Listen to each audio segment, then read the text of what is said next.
So that brings us into the divisional round. Maybe the most exciting week the NFL has ever given us. It was 4 crazy games. And what's really nuts is in 3 of these 4 games, I feel like one of the teams kind of gave it away. Okay. And in one of the games, they tried to give it away. Okay. You know what I mean? So Bengals Titans, you were adamant the Bengals were going to win. Yes. And I thought they were going to actually. And the Titans, in my opinion, they gave it away. Yeah. That pick, they were So driving for a field goal. Yep. Mm-hmm. I don't know what they were doing. I know. I don't know why. And especially because Tannehill wasn't playing well, just keeps running it with Really Derrick bad. Henry. Yep. Where were they? Foreman was running the ball. He was doing well. I thought Derrick Henry, I thought that they played him pretty nicely. Yeah. You know, I thought since he bottled him up pretty good. I mean, but. Yeah, for what he can do, Yeah. certainly they did. Yeah. But yeah, that was, I think we kind of, didn't we both say last week, Justin, that we thought it was going to be a little bit of a higher scoring game? I thought that Cincinnati was going to put it on him, bro. I thought that they were going to put. I knew that wasn't happening. Yeah, I thought they were going to be at least like. I can't remember exactly like what score I predicted, but I thought it was going to be like a 35-21 kind of deal, something like along those lines. It was not that. No, it was not that at all. But still, I mean, man, fun game to watch though. It was. What about the kicker, bro? Like. How cool of a customer are you where you're just like, hey, Joe, we're going to the AFC Championship, brother. Let's go. And then just go out there and kick it. I want that. I know. I want all those things on Cincinnati. Like, those guys look like they're having a good time. They're super cocky. They're super talented. Yeah, I was definitely kicker jealous this weekend. Oh, yeah. Like just 3 times over. Yeah. So he threw that interception, return to the Cincinnati 47 for no gain. Why were they not just trying to run into field goal position? You know what I mean? Mm-hmm. Why risk? They gave that game away. Yep. Oh yeah, they gave that game away. So, and I was mad because I was going to come in here and be like, I told you the Titans were winning. Yeah. And then you didn't. And then they gave it away. You still technically were. You said it was close, so that's fair. And then Joe Burrow, guys. Yeah. Like, we're going to get into like truth. some stuff, but he got sacked 9 times. Yeah. He didn't throw for any touchdowns, but he still threw for 348 yards. And in the crunch time, he's getting killed, and he's still stepping up and making huge throws to get them into position to make the. We've seen what happens if Baker's getting sacked 9 times. I was just going to say it. Yep, it's happy feet. It's backpedal, run, and it's 3 sack for picks, even more. 120 yards, 48% completion, probably a fumble. Yeah. I mean, this guy, he's getting murdered. Yeah, there's a couple of times I thought the knee's done. Yeah, that one where he got might not twisted get up. back up. I didn't think I thought that was it, and I was like, man, that's tough. That's a tough break. Yeah, I was like, man, 2 years in a row. I will say this, and I hate saying this. I'm really happy for Cincinnati fans. Oh, shut up! I'm lightweight. I watched a video where a dude was crying, and I completely gave me 2016 vibes all day. Screw the Bengals. Oh man, I'm happy for him because they sucked for a long time. You know who I would have been happy for? The Bills. I don't care about the Bengals at all. I hope the Chiefs beat them by 50. They might. Yeah, my wife even said, like, well, don't you want Cincinnati to win? I mean, it's an Ohio team. I said, barely. No, I know. They're barely in Ohio. No, I don't want them. I don't want them to win at all, ever. I would like it if they went 0-16 every year. They might, brother. Yeah. So then that takes us into another game that, quite honestly, was given away. Yes, this one was bad. Green Bay and San Fran. Oh my God. First of all, Green Bay, if you haven't watched much Green Bay football this year, their special teams have been trash. Yeah. Every game I watched of Green Bay this year, their special teams messed something up. And then this time it cost them a chance at the NFC Championship game. On top of that, I think Aaron Rodgers is great, but at what point, a little bit of a choker. I'm not the only one saying this. It seems like, especially these last, this is the 3rd year with LaFleur, and it seems like every year this is what happens, except this year came a game early. He just can't get it done. And he played like crap. Yeah, that's the thing. So the special teams, I get it. They gave up the block punt for a touchdown and all that, and that was the end. That was the difference maker in the game on the scoreboard. Mm-hmm. But what were the Packers offense doing the rest of the game? I mean, their defense held them to 3 points or 10 points. Yeah. I think it was you can't I'm sorry, Aaron Rodgers in the Packers. Yes. You can't beat the 49ers At home. 10 points at home. They're a warm weather team. You're playing in frozen Lambeau. It's snowing. And you have every advantage. Anybody, and I hate all the comments we get that say, like, Browns need to look at Jimmy G. Why? I don't think he's very good. I mean, the 49ers replaced him before this season even started anyway. At least mentally they replaced him. So Correct. What are we oozing over this guy for? I'm not oozing. I don't think he's... I'm sorry, I didn't mean we, us. But I don't think Cleveland fans don't ooze. I don't think he's that good. I do think he's slightly better than what we have. Okay, but what you've been saying all along, we don't want slightly better. No. We're trying to Joe Burrow this thing. Correct. And compete.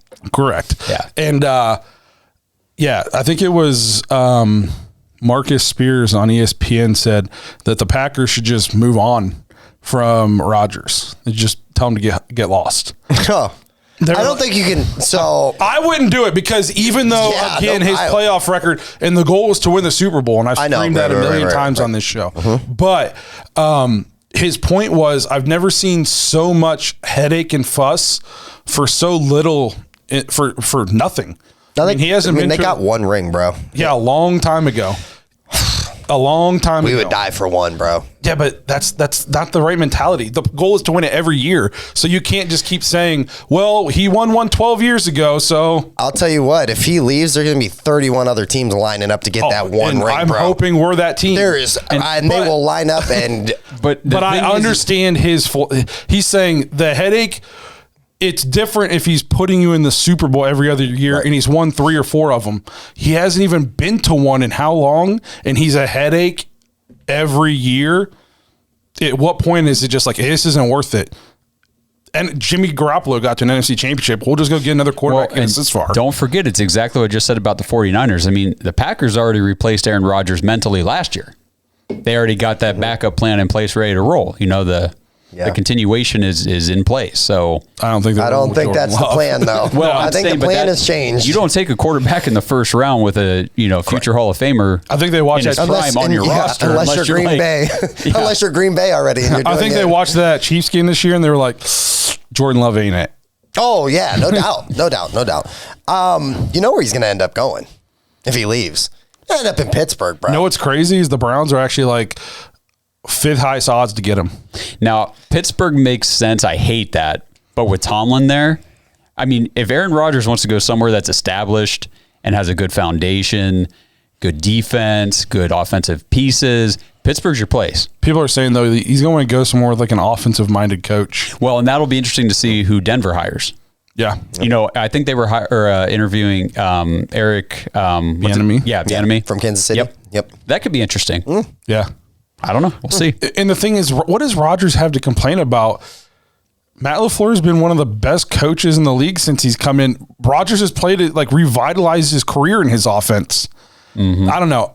Aaron Rodgers off the field this year has made me laugh a lot, but he's still a headache. If I'm a GM, like at some point, it's like, hey, man, I'm not going to keep dealing with this forever if you're just going to keep losing in NFC Championship games. They might, dog. Yeah. Just keeping it real. If he was in Cleveland, we would be like, we're going to run this thing back one more time. Let's do it, guys. That being said, I'm going to get him, and I'll give up whatever it takes to get him.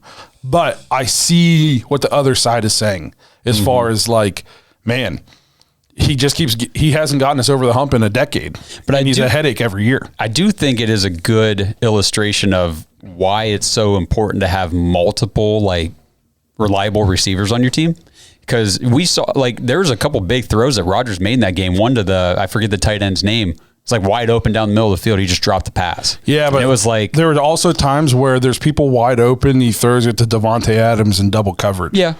Well, and that's his guy. I mean, that's where he's got the most trust and everything. So I'm just imagining he's gonna be enticed to go somewhere where when you have multiple. Yeah. Here's the problem: is he had plenty to go to the Super Bowl the last 3. You don't win 13 games 3 years in a row with a bad roster. No, absolutely not. So you know what I mean? Like he had plenty. This was the year. They should be at least in the NFC Championship. I really thought this was going to be the year he was in the Super Bowl. They got a great defense. I mean, you only mustered 10 points at home. So, do you guys think he retires at all? No, I don't think he retires. I definitely think he's going to go somewhere. I'll be interested. I hope it's us.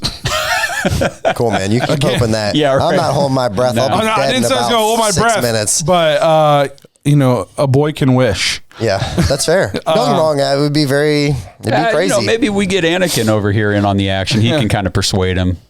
That's not Anakin, man. That's Darth Vader. That's right. Anakin's dead. No, I was just calling him by his bio. Yeah, I feel where you're going with that. So then that brings us to the next game, Rams Buccaneers. Great game. It didn't look like it was going to be a great game. man. The Bucs were getting murdered. That was a turn it off at halftime kind And of then game. the Rams, I've never seen a team try to lose so bad. Yeah. And I almost think it's going to play to the Rams. Like it's going to help them going forward is they see what happens when they got ultra conservative. So, yeah. The Bucs couldn't stop a nosebleed in the first half through the air. Stafford is dicing them up. And then they were like, we got this lead. They got Tom Brady. I don't want to give them the ball. We're just going to milk this clock and just try to get it. You got to do what got you there. You have to keep the pressure on them. Don't let the Brady effect impact your play calling. And they did. Yep. I've never seen a team try to give it away. And then how about, that's why you go get Matthew Stafford.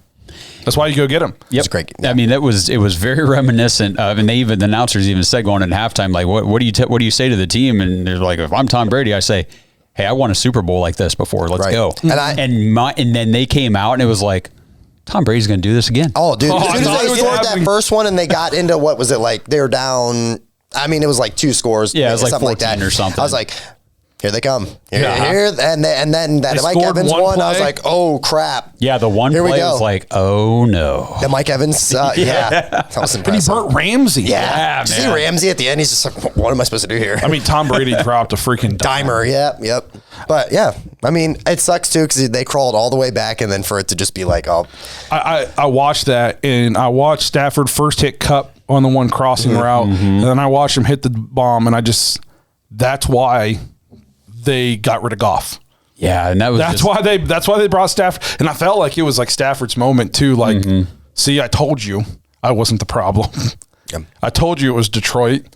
I mean, what blew my mind is how do you let Cooper Kupp get behind you? But as I was saying that, I'm also sitting there, I'm like, well, I mean, he is the best wide receiver in the league this year for a reason. Yeah. So, I mean, he can he's do been that. doing that, yeah. The Bucs said they called an all-out blitz, and not everybody on the defense heard it, so there was confusion in the secondary. Well, that's not good. First of all, why are you calling an all-out blitz in that situation? Yeah. I don't know. You just, if you can stop them once, they're probably just going to run it out. Yep. Yeah, and then you got overtime, but that was a throw. That was almost like a career-defining throw by Stafford. Good for Stafford. Yep. And then that brought us to Sunday night, Buffalo, Kansas City. And to be honest, I thought it was like a moderately boring game until about 4 minutes to go. Then it turned into one of the best games I ever watched in my whole life. You saw a quarterback clinic from both teams. Yep. yes. Oh my gosh. Those two guys. Stupid good numbers. Oh my God. And honestly, there was no pressure at all on either of them. It was just like, oh, hey. I felt like Patrick Mahomes, his scrambling was crazy. Running around. How fast did he get going on that first one where he ran I was like, oh boy, he's going for it. I don't agree with you about the no pressure. I feel like at least for a while there until toward the very, very end, but Josh Allen was getting, he was getting first downs by the skin No, of I'm his saying teeth. both of those guys at will. Oh, I see what you're saying. Oh, okay, you mean like no mental pressure? I think that both of those guys were like, hey, we're going to go. And Josh Allen, the guy had no doubt in his mind he was going to throw touchdown passes. Oh my God. And then Gabriel he would just Davis, do it. man. Oh my God. And it's like, who? Yeah. Yeah, 4 touchdowns. Yeah.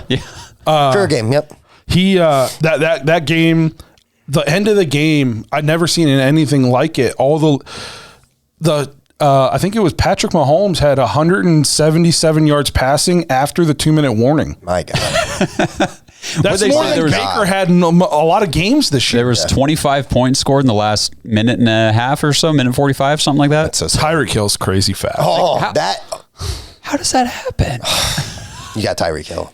Dude, did you see the route Gabriel Davis put on that corner? Yes. I never seen a receiver make a DB fall. It looked like he crossed him up in basketball. Yeah, that's exactly what happened. He broke his ankles. Like I was watching, I'm like, oh, I thought he was going out. Yeah. I mean, the move was, but it was so fluid. Yeah. And then all of a sudden he's just back on track. And Josh Allen, he just had the little pump right, and then he's got such a crazy arm, dude. Yeah. Just a freaking laser. That bomb pass down the field to Davis, of course. I mean, Davis, he even had to slow up a little bit. But like Allen put it out there for him, and that's how fast he was running. It's just, I mean, Gabriel Davis had 8 catches, 201 yards, 4 touchdowns, and they lost. That sucks. So you know what I mean? Josh Allen had 329 yards and 4 touchdowns, and he lost because Mahomes almost went for 400 and 3 touchdowns. And Andy rushed for 1. Yeah, I was going to say, and I want to say Josh Allen had like 70 yards rushing. They both had nice rush games, for a quarterback. Josh Allen had 68 yards on 11 carries. Mahomes is the killer. He had 69 yards on only 7 carries. Yeah. And the one was for what, 50? I mean, we talked about that when we played on week 1 was this dude isn't a Lamar runner, but if you don't pay attention, he'll kill you, especially on third down with his legs. Yeah. And it was like the first quarter he kept doing it to him. The first score was a third down sneak. Yeah. Just scrambled out and just, okay. But I mean, you saw a clinic from those guys. And some of these throws are just, I sit there and it just almost makes me want to throw up a little bit. I mean, the one throw, I think you guys know what I'm talking about. Mahomes did like a sidearm throw last second. He drops his arm down because the defender's coming in with his hands up. He throws it right underneath the guy's elbow. For a completion. I'm like, I saw Dan Orlovsky posted a screenshot of that, and it shows the dude in Mahomes' face, and then it shows the receiver with like 3 guys around him, and he said, "This was a completion." And I was like, holy crap. How many times have I seen Browns screenshots this year of like 4 open receivers, and it said, "This was a sack." Or a pick. You know what I mean? It was like the complete opposite of what we're used to seeing. Crazy game. I really think the Chiefs... I think that they got a real good shot doing it again this year. They kind of figured their stuff out. So when I was watching that game, I was just constantly thinking, because this happened last year too, and I'm like, okay, for years, we watched Brady and the Pats, Peyton and the Colts, and it was always, those two were always playing each other at some point in the postseason, it seemed like. And I feel like we got it now. It's going to be Mahomes and Allen. Those guys, Now, the only thing I will say to this is there are too many other good young quarterbacks that could play for, like Burrow is a stud. Burrow and Herbert for sure. But these two teams are already like they're ready. They're there. They're going to be there every year. They're going to. If either one of those teams literally didn't make the playoffs the next couple of seasons, I'd be shocked. I would be shocked because not only are they built at that position, which is so important, but they're solid on both sides of the ball. I mean, super solid.